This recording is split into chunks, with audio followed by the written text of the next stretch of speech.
Nu ko, sveicieni 4. sērijā projektā, kas saucās 5A asins ainas analīze ar Agnesi, ņemot vērā to, ka mūsu projekta eksperti ir Agnese Grandāne, kura sevi sauc arī par Biohack Girl.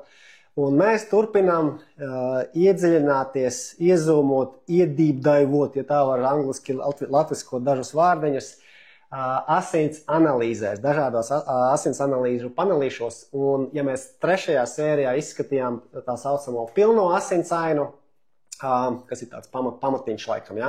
Tad tagad mēs ejam tālāk uz nākošo mūsu rādījumu grupu laboratorisku izmeklējumu pieprasījumā, ja, šajā te visā lielajā ēdienkartē. Mēs ejam tagad uz dzelzi un ar dzelzi saistītajiem rādītājiem. Tātad mums šodien dienas programmā arī sekojot līdzi Agneses analīžu rokas grāmatas šai te struktūrai.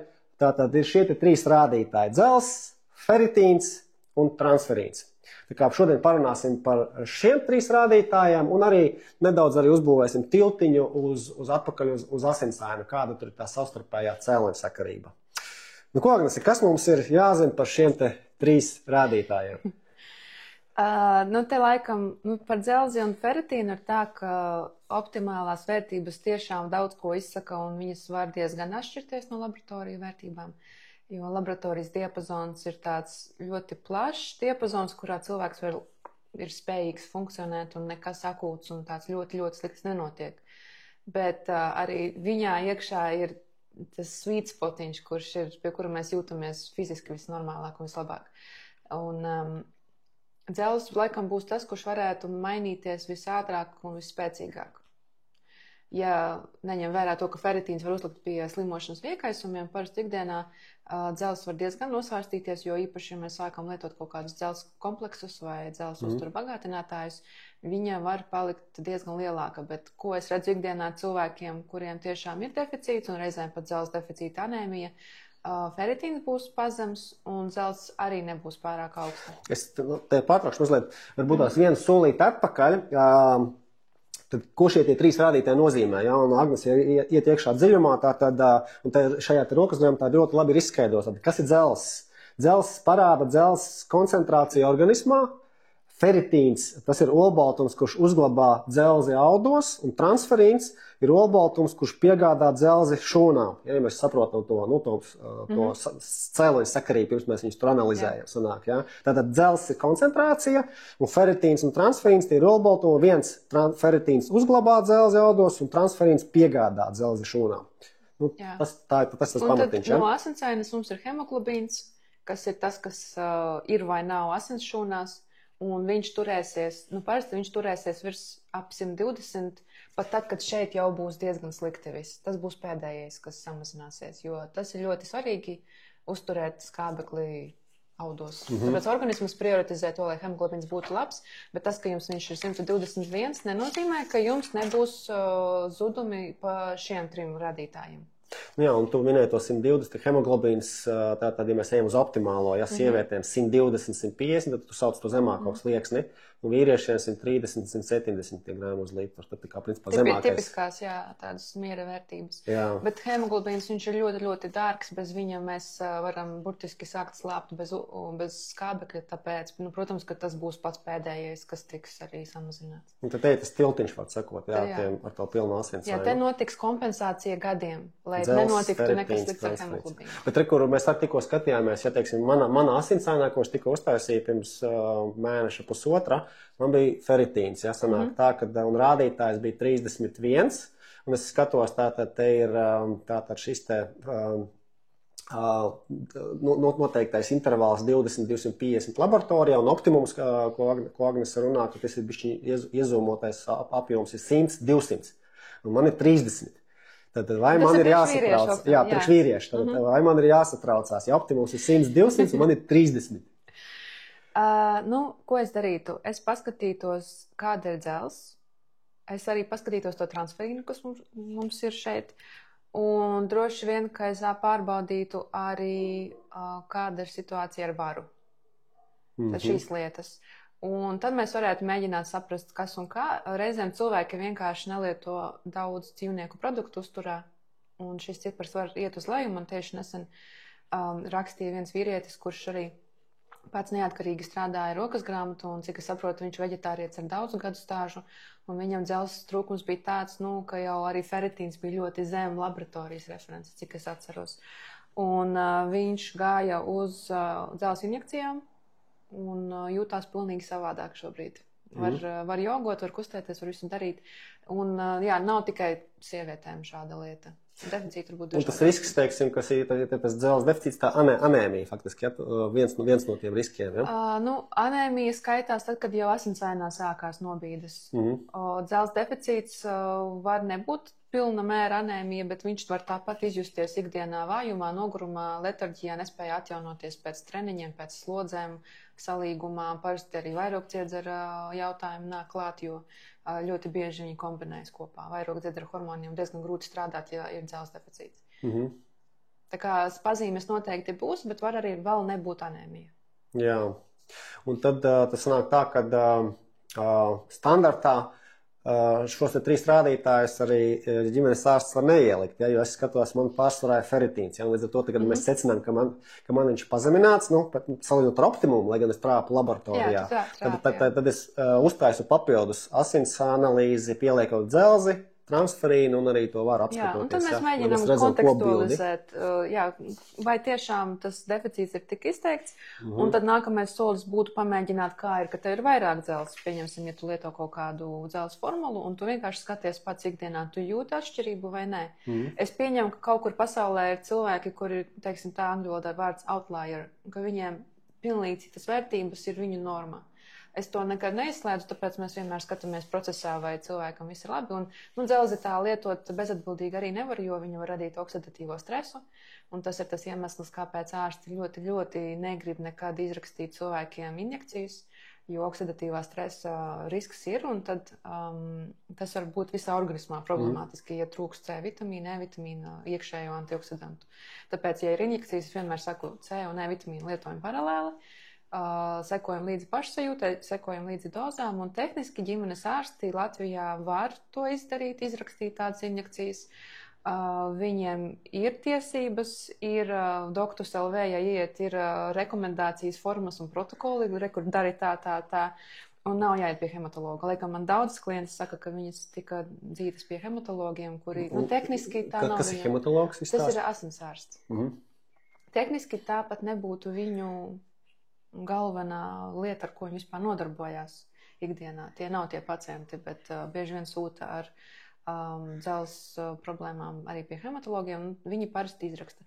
Kas ir interesanti, ginekologi izraksta, redz jēgu un redz arī pamatojumu injekcijām, un arī to, ka sieviete izskatās, jūtas daudz labāk, fertilitāte ļoti ietekmēs no dzelzs trūkuma. Tā kā interesantā veidā ginekologi ir tie, kuri, tie veiksmes stāsti, ar ko klientis nāk. Jā, un tas jautājums par to, kad vēl tur pavaicāt par to hematologu. Tātad, ja es pie hematologa varu griezties, tad ir ģimenes ārsts netiek galā ar asinsaimes interpretāciju? Vai kurš tas brīdis, kad man jāmeklē, viņš rokās ir? Parasti ārsti paši sūta, ja, teiksim, sieviete tipiska situācija, feritīns zem 10, ap 5. Hemoglobīns jau ir 110 vai 100. Tas nozīmē, ka tā jau ir anēmija. Viņa ir hroniska. Tā sieviete dzer pilnīgi visas dzelzs formas, kas ir pieejamas aptiekā. Visas ir izmēģinātas. No kādas ir aizcietājums, no kādas ir vēl kaut kādas blaknes. Bet nepaceļ to ciparu. Un tā ir sieviete, kura jau hroniski pūlās, acīm redzot, uzsukt spēja ļoti limitēta. Tad jautājums, kāpēc? Bet tas ir cits jautājums. To mēs pagaidām noliekam. Un tajās situācijās, un arī pēc viņu pašu ārstu vadlīnijām, ja lietojot orāli, tā kā iekšķīgi dzelzi, viņa neuzsūcās, un tas ir hroniski, tas ir pamatojums veikt injekcijas. Jo tur tie rādītāji, viņi jau būs diezgan traki, feritīns būs zem 10, hemoglobīns būs pazemināts, būs arī dzelzs ļoti zema serumā, un tad veicot šādas injekcijas, mēs varam diezgan ātri dabūt līmeni, jo nav jāuzsūcas nekam zarnu traktā, tas viss ir asinīs, bet tev tāpat pēc tam ir jāmeklē iemesli, un kā tu uzturēsi to uzlabojumu. Jo tu netiksi uz 100 feritīnu, tu tiksi varbūt līdz 30 no saviem 5, kas ir, protams, pilnīgi cita dzīves kvalitāte, bet tu vēl uz augšu ej. Jo 30 ir tāda tā kā nosacītā robežšķirtne. Nu, vismaz strādājot ar sievietēm, es redzu, ka, ja ir zemāk sākas izdzīvošanas mehānismi, man pašai ir tā, ka man mati sāk krist, ja es nokrītu zem 30. Es nevaru sporta zālē savu normālo treniņu veikt pilnā spēkā. Un arī nevajadzētu aktīvi trenēties, ja tev ferritīns ir zem 30. Tā ir mana subjektīvi tāda praktiskā pieredze ar nostāju, redzot daudz cilvēkus.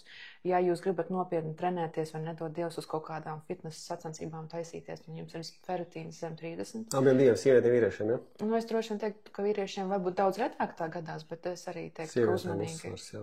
Es redzu arī jauniešus, meitenes un puišus, kuri viņi nopietni nodarbojās ar sportu, sporta nometnes, gatavojas iespējams profesionālam sportam, un tādi man arī parādās reizēm. Un tur es arī redzu ļoti, ļoti zemus ferritīnus, jo it kā reizēm tur tas bērns un tā meitene vēl nemaz nav menstruācijas vecumā, kur tā kā varētu būt zudumi, vai puisim ir 16 gadi, un viņš tur ir ļoti tāds aktīvs sportotājs un treniņi intensīvi, un arī zemes ferritīns. Es pieņemu, ka ja ir ļoti aktīvs dzīvesveids un ļoti liels fiziskās slotas patēriņš, attiecīgi var arī būt lielāks, un līdz ar to vieglāk tikt līdz deficītam. Tāpēc es ieteiktu pārbaudīt gan obaltumu, gan dzelzi, gan KFK.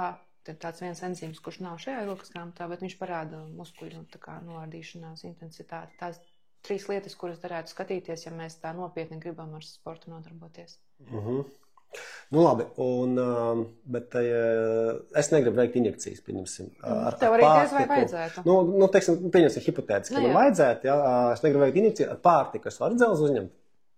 Nu, ja tev līdz šim slikti uzsūcies viss, tad diez vai pēkšņi maģiski uzsūksies ļoti labi. Tad mums ir kaut kas jādara un jāmeklē veidi, kā uzlabot zemu trakta stāvokli un meklēt, kāda varētu būt potenciāli iemesli, jo tādās situācijās es saku, ka mēs pačakosim helikobaktēriju. Tā ir potenciāla infekcija kuņģī, kas neļauj viņam normāli ražot skābi, līdz ar to dzelzs un B12 uzsūkt spēja daudz mazāk, obaltums arī sliktāk uzsūcās, un tad aiziet no bīdas arī analīzēs. Tā būtu viena tipiska lieta. Reizēm cilvēki vienkārši banāli ļoti streso, nedzīme neizdalās pietiekami, jo tas ir 2 nervu sistēmas stāvokļi, par kuriem tu zini, simpātiskā, parasimpātiskā, vainu. Jā. Mēs nevaram stresoties un baigi forši visu sagramot. Tas ir otrs mikrobioma jautājumi, žults jautājumi. Viss kaut kas var parādīties, bet ir superforšas gatavas uzturu bagātinātāju formulas pulveri, kuri palīdz uzlabot uzsūktspēju, nomierināt gļotādas, un man tik daudz labu atsauksmi ir par vienas tas helsīgās, ko droši vien daudz redzējuši man blogā. Tad tāds pulverītis, kurš man pēc tam meitenes prasa, var turpināt lietot, es tik labi jūtos, man nav pūšanās vairs vēderā, lai gan tur nav nekā, kas būtu pret uzpūšanos. Vienkārši viņš uzlabo vispārējo gļotādu stāvokli. Jā. Tā kā tie ir ļoti interesanti procesi, un tam mums jādomā vispār, vai gadījumā nav problēmas ar skābi, un pie tam tev var būt dedzināšana arī pie pazeminātas skābes. Tev var būt dispepsija, nevis gastrīts. Un gastrītu tehniski kā diagnoze uzliek, ja ir veikta histoloģiskā izmeklēšana ar parauga ņemšanu. Tad mums ir sarežģītāk tas viss, bet kad ir ļoti ielaisti gadījumi, kad sieviete knapi velkās, kad ferritīns ir 5 un viss ir slikti, un vēl ir bērni, un varbūt turpat kaut kādas beigās darba slodzes, es saku, jā, risks ir, bet kur mēs varam lietot antioksidantus, varam runāt ar ārstiem par tām injekcijām, jo pie slikta pierod, jo īpaši, ja tas ir gadiem, tu pierodi pie sava tā nevarīgā stāvokļa, un ka vienmēr ir nogurums, un tu pat vairs neatceries, kā ir labāk. Un es domāju, ja mēs atcerētos, mēs varbūt neciestu tik. Jā, un te mēs atgriežamies pie arī viena no maniem iemīļotajiem tādiem raksturlielumiem vai veiktspējas rādītājiem sajūtas īstenībā. Ja? Un tad tevi klausoties, tad secinu, kad liela varbūtība, ja man ir nogurums, ja man ir nespēks, ja man ir vājums, tad man dzelzs varētu būt zemē. Jā. Un otrādi, teiksim, ja es ar saviem 30 vai 31, tur, teiksim, jūtos labi, lai gan es esmu ārpus šī optimālā intervāla 100-200, es trāpu tajā intervālā 20-25, ja es jūtos labi, jā, līdz ar to tad arī analīzēs, man arī vajadzētu būt, teiksim, tam ferritīnam normālā rādījumā. Tā kā faktiski, ja mēs ieklausāmies sajūtās, tad faktiski tā asins analīzē vajadzētu apstiprināt to dzelzs deficītu vai pietiekamību, vai ne? Tā vajadzētu būt. Otrs jautājums, piemēram, tu vari palietot dzelzi un pēc 2-3 mēnešiem vienkārši paskatīties, ir vai nav atšķirība. Veikt vēl vienu mērījumu un paskatīties pašsajūtā, kā tev sporta zālē, kā tev iet tavās slodzēs. Zinu, ka tev tagad fiziski diezgan esi aktīvs. Iespējams, tāpēc tev ir jauni mērķi, tev ir jauni izaicinājumi un varbūt tu vairāk patērē. Jā. Un šeit tas, kas šodien arī izskanēja no Agnes puses, arī tātad sportistiem ieteikums. Tātad šis rādītājs feritīns olbaltums, kurš uzglabā dzelzi audos, ir vismaz 30, ne zemāk kā 30, lai nodarbotos ar sportu tādā saprotamā līmenī. Jo, ja ir zem, tad mums ir riska zona faktiski. Jā. Un dzelzs rādītājs, viņš ir tā kā asinīs cirkulējošā dzelzs daļa. Viņš var ļoti pacelties, ja mēs lietojam uzturbagātinātājs, jo loģiski mēs kaut ko norijām, tas uzsūcās asinsritē un viņš tur ir kādu laiku. Un tāpēc viņš var būt pie 30 vai bišku pat virs. Parasti tas pāriet tikpat ātri, kā ir sācies, tad, kad mēs beidzam lietot lielās dzelzs dozes. Bet dzelzs tipiski būs zemāka zem 15, tuvāk 10, ja ir deficīti, ja viņi arī sen. Un te ir interesanti, katram cilvēkam bišku individuāli, kuri rādītāji ir tie visplānākie, kuri plīst pirmie. Viņi bišku atšķirās. Un transferīns viņš mums parāda, kā organisms varbūt pats novērtē savu stāvokli, jo viņš būs ar tieksmi būt augstāks, ja mums ir deficīts, jo te ir tāda situācija, ka katrs dzelzs atoms, kurš ir, mēs viņu caps. Viss tiek optimizēts. Un transferīns var būt diezgan paaugsts arī, ja mums ir deficīts dzelzs, bet vienlaicīgi, ja mums arī problēmas ar olbaltumvielu uzsūkšanu un tā kā apmaiņu, var būt situācija, ka īsti nav no kā ražot daudz ko, ieskaitot transferīnu, un tad pat pie deficīta viņš var būt tāds, pazems, nepārāk augsts.